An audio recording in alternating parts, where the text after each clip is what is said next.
6,500 feet. Request clearance to transition Charlie airspace. Alpha Sierra, X-Ray Golf Sierra, Colorado Springs approach. Squawk 0525. Squawk 0525 X-Ray Golf Sierra. X-Ray Golf Sierra radar contact 2 miles west of Colorado. All right, good afternoon again, YouTube. 700 feet. Let me grab my coffee. Clear to Cheers. airspace. So, yet another test. So this is the intermediate test. We did DLSS AA set to quality. And then last night was Vegas at 1440. And then we did DLSS Ultra Performance, and that was 1200 by 600. And although if you're not in a menu like this, where you have a menu screen up, or you're not in this, okay, then it's okay on Ultra Performance. But the moment you come into something like this, it just is gone. It loses all clarity.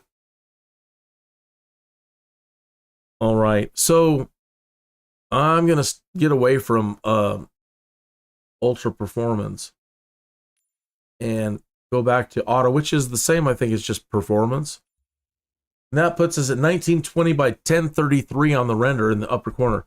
So the best way I can try to explain this,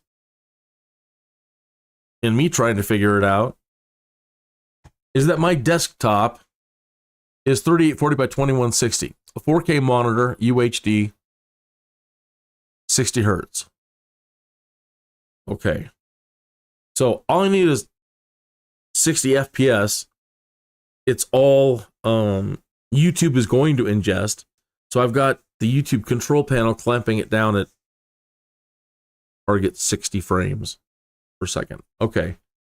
So now up in the upper right hand corner, you see that the screen and post are 3840 by 2065, close enough. I have a small scaling issue going on. But here in the menu, you see that it's 3840 by 2160. Okay. But in the final render, what's happening is the AI, the Nvidia AI, as I understand, is taking this 4K image, and why you'd want to do this, I'm not really sure, but it unleashes this AI, you know, onto this, onto your, all of your pixels, and it tries to make it look better, but at the same time, it's shrinking it down. So again, the last number up there does not match the first two. The final render, according to the upper corner, is 1920 by 1033. Okay, so now let's go over to OBS.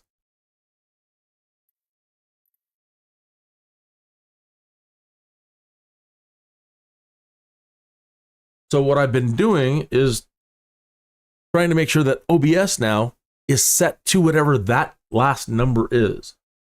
And then doing a live stream test and then checking it out. And I can say I don't like it on Ultra Performance because of the way, you know, if I go into a menu, I don't want it to look like crap for you, and you need to be able to potentially read what's in a menu or what I'm changing or what I'm doing. Okay, so in here under settings on video, I'm making sure that my base canvas and my output canvas are now matching that number up there, 1920 by 1033. 60 frames. I think I'm still set to like extreme kilobits. People are always concerned about bitrate. Oh, 15,000? Last night I was doing, and over the alpha weekend, 51,000.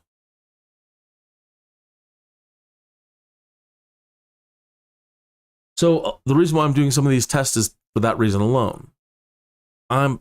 Over the alpha weekend, I wanted it to be 4K full pixels through the pipeline to YouTube, to your eyes, the best it can without altering a single pixel and not dropping any frames or encoder lagging. So this weekend's footage is the best I could do, and it was great. This computer can do it.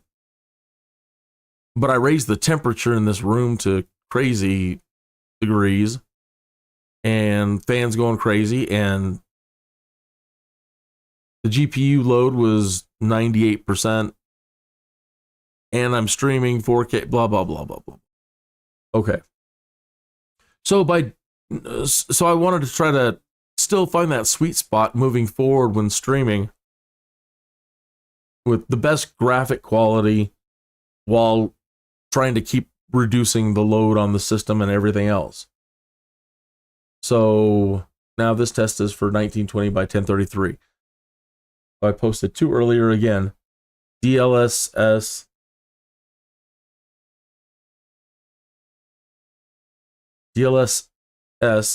set to quality.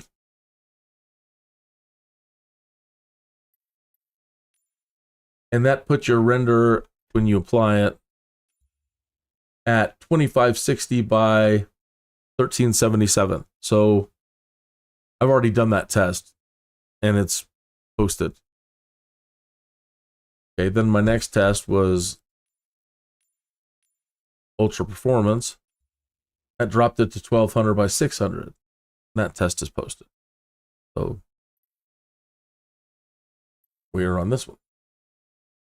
So performance, the way I understand watch, when I go back, this should be the same. Yeah, 1920 by 1033. The performance and auto are the same.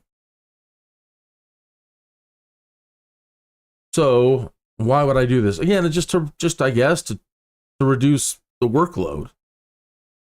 The GPU's only been running at 30 to 50% as opposed to 98% constant. Heating up the room. Okay. But if I turn off, let's just now turn it off and go back to TAA or even DLAA. This is supposed to be same kind of thing where it says directionally localized anti-aliasing. But Nvidia DLS, well, same kind of thing. It's supposed to be an AI looking at the picture somehow. So you might like DLAA. DLAA does not downscale. So if I apply that, DLAA, look up there in the right-hand corner. All the numbers are the same out to the render.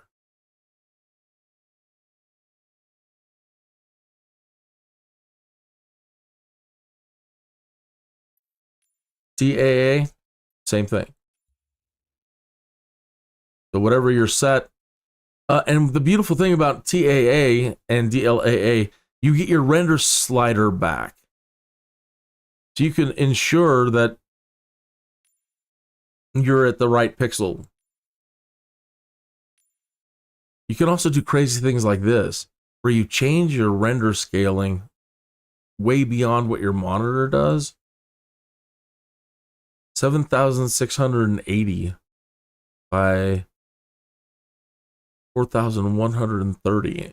There's another option or options in the Nvidia control panel that I don't fully understand yet. I'm gonna have to do these tests later, where you do just the opposite of what I'm doing.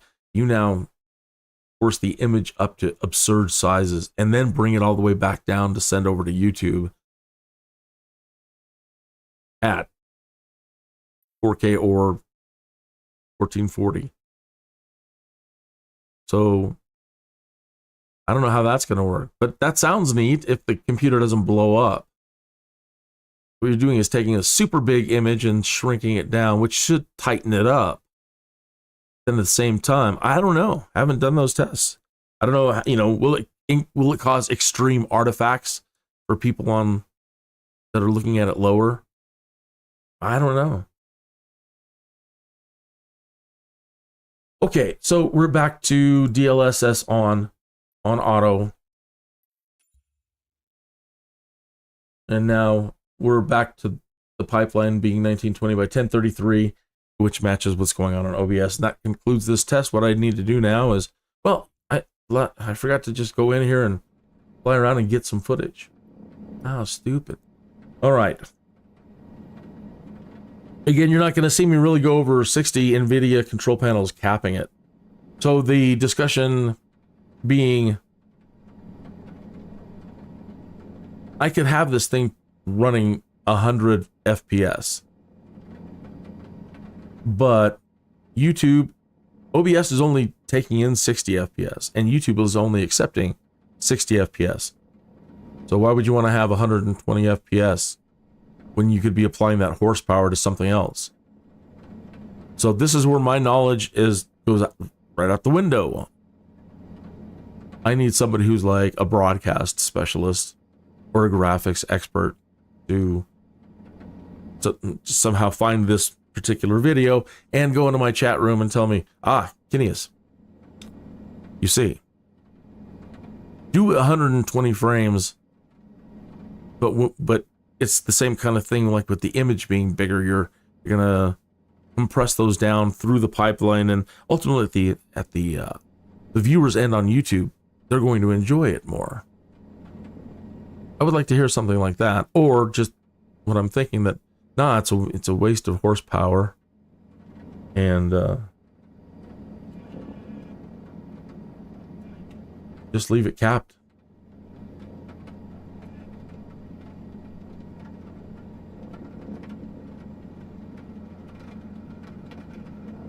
I like rain because rain usually puts the largest load on the GPU. Please don't forget, there's topics out there in the forums right now about negativity. And let's address one point of negativity you might run into in the coming days with friends and people online.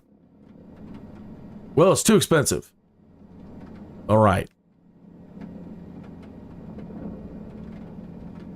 They can't, you can remind them that we're not going to listen to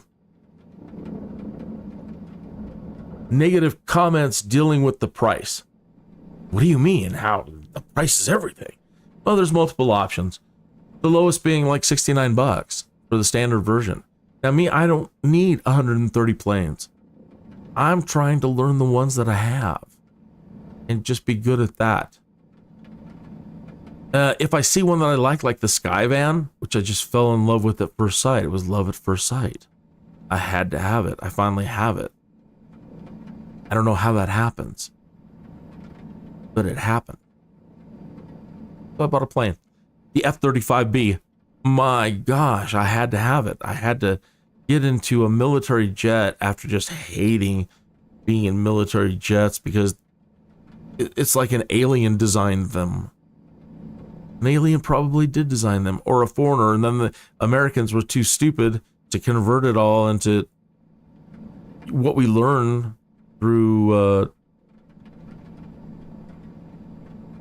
what we learned. Everything you spend your time learning translates up into airliners and everything else. Then you hop into a military jet, and it's like, I don't know what any of this crap does. And even the things that work the way that they work, they're labeled differently. And crap is all over the place. It's like, who designed this? This wasn't somebody who grew up learning flying in the United States of America. Well, Kineas, for purposes of national security, we couldn't just rightly allow that all to translate up into a military. But then you get to the FBI and the F-35, and it's like, we need to make sure that everything that they learn translates all the way up into this aircraft, because we don't have the time to teach them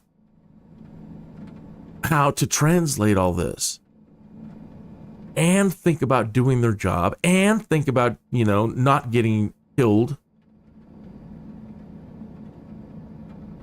And so now, finally, the F-35B It's like, oh, I had to have it. And I saw last night in the developer live stream 2 more planes that I have to have. 3 more, really, I guess. The Jetson, the Joby, and the Archer.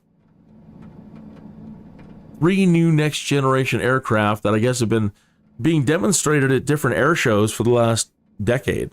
But I don't go to those, and I don't follow that much news, I guess. I mean, I think I've seen hints of new planes coming, but I'm always lamenting the lack of pioneering in aviation. You look at the early days and, man, all the footage of everybody that was trying everything they could possibly try. Because the Wright brothers proved you can do this, and so there's just all these amazing inventions, all the ones that were spectacular disasters. Aren't those old bits of footage amazing?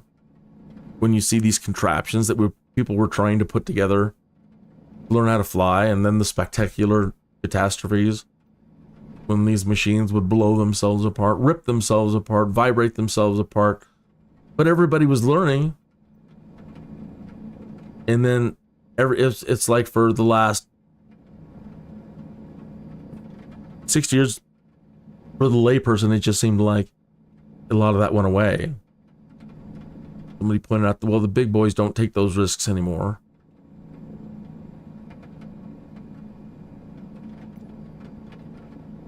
But anyway, these planes are all vertical takeoff and landing, or hybrids. You can do both in the Archer. Treat it like a plane or treat it like a VTOL. Your choice. Highly computerized. Highly computerized assisted. Precise. Super precise throttle hover controls. Super precise navigation. Super simplified controls in one cockpit. You don't have to have 2 joysticks, but it's got a 2 joystick setup. It's like a spaceship, they said.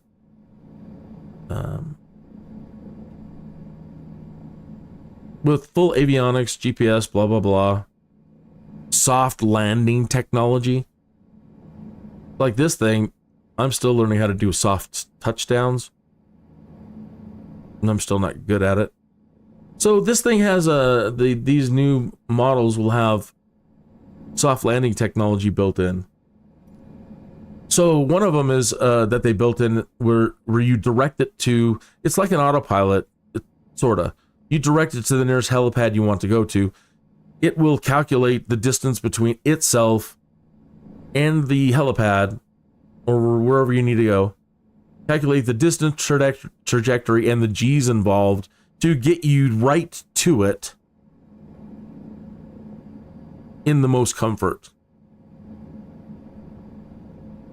And then you employ, a little bit of motion and put it into soft landing, or use soft landing tech. So when you go to land, then it's just all cush. So somebody that is a flight simmer, when these come out, and they should be anytime soon, I guess. I was so excited looking at them. I wasn't really paying attention to when. I went and looked in the marketplace, and they're not there yet. One of them, a variant of the Jetson, the Astro. So if you type in VTOL, VTOL, in the marketplace, you'll see the VTOL options, and the one called Astro, not made by the same developer as we saw yesterday. So I don't know what's going on there licensing wise and who owns what rights, but Astro's a Jetson. In the cartoon, Astro was the dog, right? You didn't see the developer live stream yesterday. Check it out. Check those 3 vehicles out. I want them. That is awesome. So if you've got, again, experience, if you've been a flight simmer for years, or let's say you've been a flight simmer for 6 months. Seriously, and you've been just learning and watching videos and trying to practice everything and do everything perfect, and you want to maybe go get a license, and right? You've already acquired the knowledge to get into this thing, and within 5 to 15 minutes, I'd say 5. I'd say the average person, 15 minutes, but then if anything goes wrong, they're dead. They'll kill themselves. People that, it's so simple that anybody can do it, but if you do something wrong and you don't know how to react, you don't know how to use the systems fully, you don't know anything about aviation, flying, if something were potentially to go wrong, their chances of survival are crap. That's not to say that grandma couldn't do it. Grandma could get into it, and with 15 minutes worth of, hey, this is how this works, this works, this works, this works, this works. Try this, this, this, and this, and this. Grandma could fly the entire family across town or to cross country like a pimp.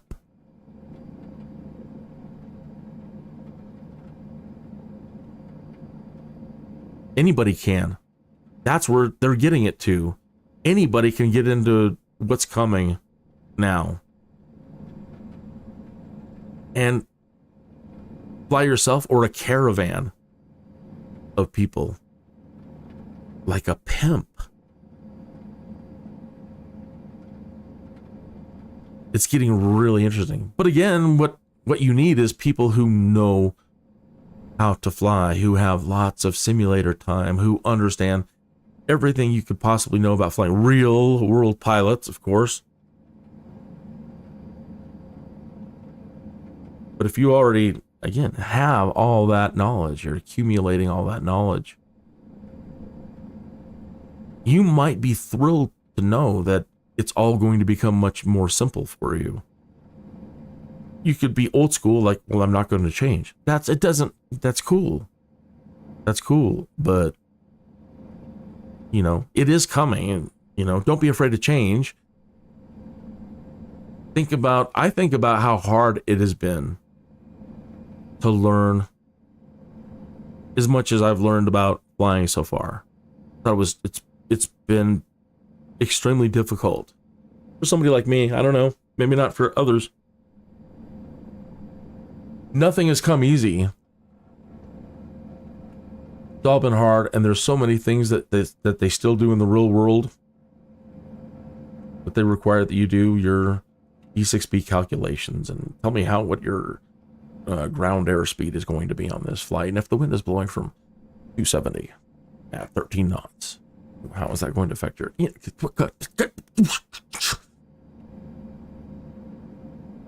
Dude, the weather changes between here and there like 30 times. Do the best you can. No!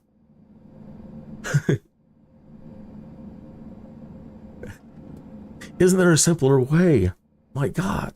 And I understand the need to know how to do all these things.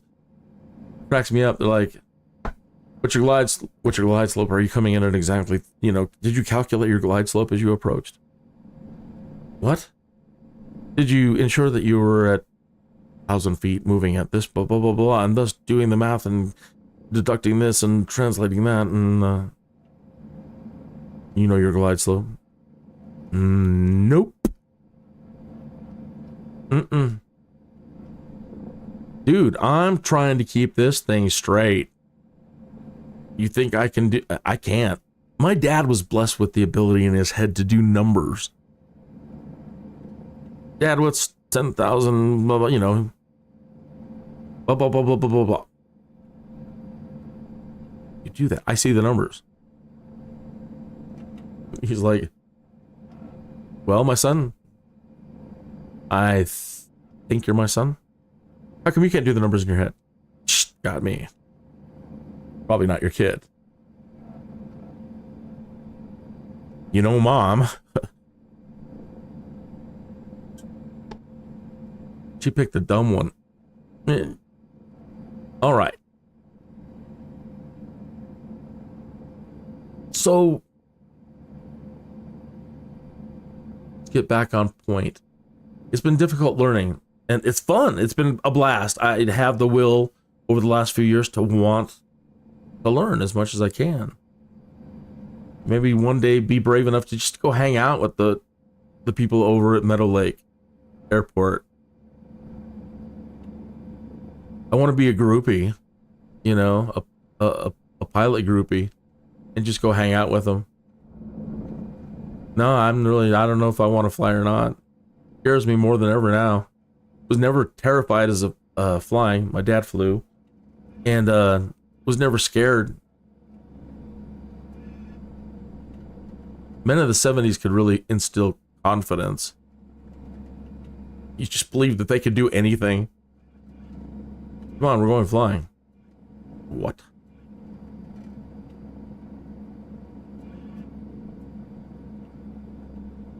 And so he trained out of Meadow Lake K-Fly.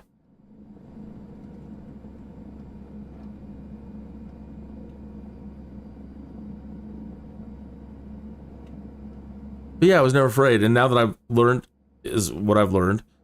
And I try to apply, when I'm being serious, everything that I've learned to do things right. Flight planning, blah, blah, blah. And crap goes wrong.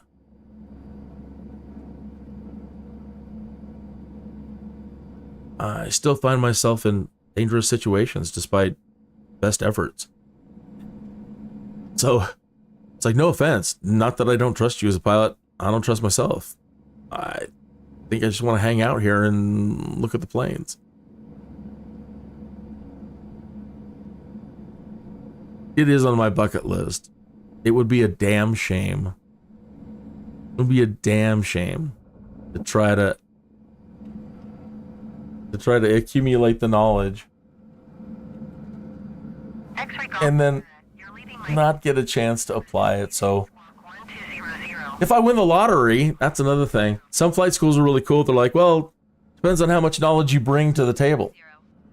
Frequency change. Can I teach the class? Can you hand me the E6B? I need to learn how to use these and do this, but other than that, I want to try to teach the class. Oh my gosh, we're moving. Request flight following. Alpha Sierra X-ray Golf Sierra Colorado Springs approach. I like it. Now that I've been coming down, it does seem, you know, again, I'm taking the load off. We're not doing 4K. It's not trying to push 4K pixels. X-ray Golf Sierra radar contact 1 mile northwest of USAF Academy. And I'm not streaming, so, and I'm, you know, I've reduced the workload on the machine so much that, yeah, now it seems to be dang fast there. X-ray Golf Sierra contact Colorado Springs approach on 120.6. Good day. 120.6 X-ray Golf Sierra. Goodbye. Yep, we need that soft land technology. Springs approach Alpha Sierra X-ray Golf Sierra. Everything they demonstrated looks so amazing. Things that I've been asking for years in simulator. I'm like, how come we don't have a button we can push that self-regulates the taxi speed? Look, you're always going to be pissed off at me because I taxi too fast. Always, no matter what. And I'm trying my best to taxi at the proper speeds, but I'm thinking about things and doing things, and the next thing I know, it speeds up too fast, and hey, start over. So then I go to do the, in the alpha weekend, doing the testing, and areas for, what did they say? Areas to improve, things to get better with. They talk about my taxi speed. Excessive taxi speeds. And so I started bitching early on in FSX or whichever, any flight sim that you played in the past 30 years. If it had taxi speed tied to it, you were always restarting. And when you're mostly interested in doing it as a game when you're younger, just ticks you off so bad. Because then there's always the 5 minutes worth of briefing in old simulator tests or lessons. And then you got to keep hitting the space bar to try to advance through all of the talking And then you've got to do 10 minutes worth of freaking taxiing, stopping here, stopping there. And it was a trip. I really enjoyed what they demonstrated as far as possible training lesson, or, you know, the lessons. I think one, they could make it a lot more complex. I think I created an air pocket underneath me because I lost power there. So in helicopters, I found out, I'm like, what happens there? What's happening there? And they say the wind under your propellers creates like a vortex, and if you slide left and right, you can kind of break the wind up. But if you're not actively paying attention, like I wasn't there, I was talking, it just kind of creates like a circular wind thing underneath you, but you lose all your lift. And so you have to, you have to slide around and try to make the wind do different things and get it out of whatever. Shake it up, like the cars say. Okay. So these training levels were pretty unpunishing, and they weren't demoralizing. That's another thing. For somebody who, like me, who found everything incredibly difficult, it's easy to get demoralized by some of the training that we've gone through over the years. And this was one of the first trainings where, yeah, okay, so I did make a few mistakes. But they just chalk it up at the end as, you need to concentrate on these things. You taxi too fast, and your wheels went off the runway, and yeah, all right, cool, I'll work on that. And it's not restart. You failed, restart. And then taxi for 20 more minutes. Restart.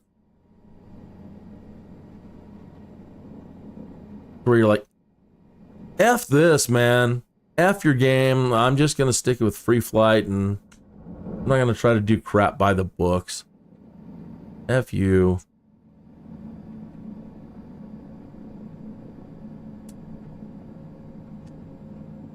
So, Colorado Springs in the forums over the years, I've warned to that a little bit. I'm like, type 1 miles north of try not to be so heavy-handed. 6,800 feet. Think about idiots like me. Flight following. I'm not saying make it that simple. I'm just saying, come on. Think about that. Stupid people get demoralized easily. Squawk 7151 X-ray Golf Sierra. So don't cry to me about, well, we need to retain players, and the FCC really wants us to improve training Roger, X-ray Golf. so that we can have pilots in the future, because it's too expensive. And then again, what you need to learn,